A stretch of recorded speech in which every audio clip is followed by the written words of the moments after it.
Okay, so today we have an entry from Parfums de Marly, and this one is Layton. And it says it's named after one of the more prolific line in thoroughbred history. Layton boasts of top notes of mandarin, apple, lavender, then moves on to a floral combination of violet, jasmine, and geranium. The base notes are composed of guacwood, patchouli, sandalwood, cardamom, vanilla, and pepper. Layton brings out an elegant signature. So, the opening of this one is a crisp blend of apple and bergamot. It's very green and tart apple aroma, and just a little bit of citrus provided by the bergamot note. I think the apple smells pretty realistic compared to a lot of the other green apple scents out there, and it just doesn't have that same sort of artificial Jolly Rancher candy sugary sweetness to it. It's more natural and has that crisp juiciness behind it. Now underlying that is a smooth and creamy combination of vanilla and sandalwood.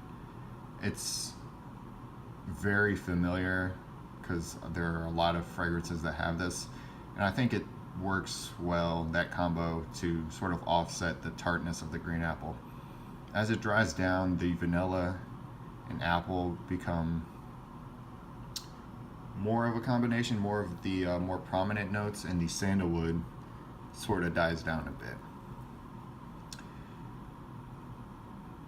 And then there is the secondary layer of cardamom and pepper, which takes the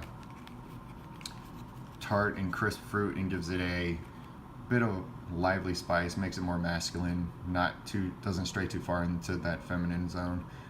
Now, it's not a super powerful spice, but it is quite dynamic. It's really well blended, mixed between fruity sweetness and that just dash of spice.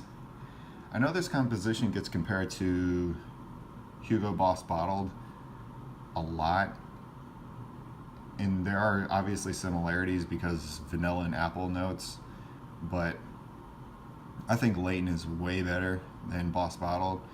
It has a richer smell, more natural smell, and it performs for a lot longer than I could ever get Boss Bottled to do. And I don't think the two fragrances are really in competition with one another. There are so many colognes out there with a green apple vanilla combo.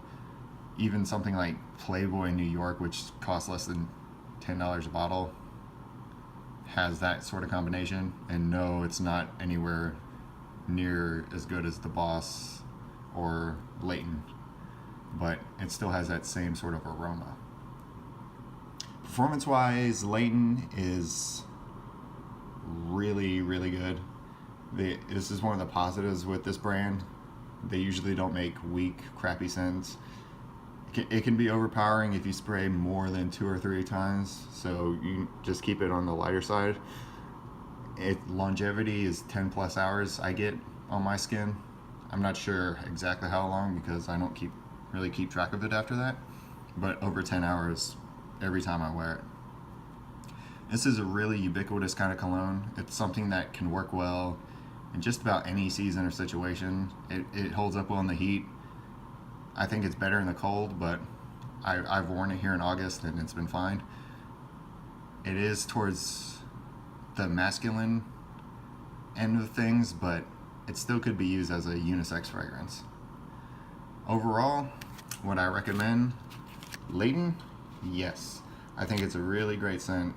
Smells good. Not only performs well, it's versatile.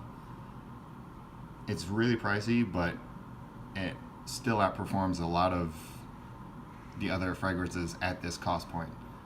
Some people may not like the tart green apple note, but I find it appealing, and a lot of other people have as well.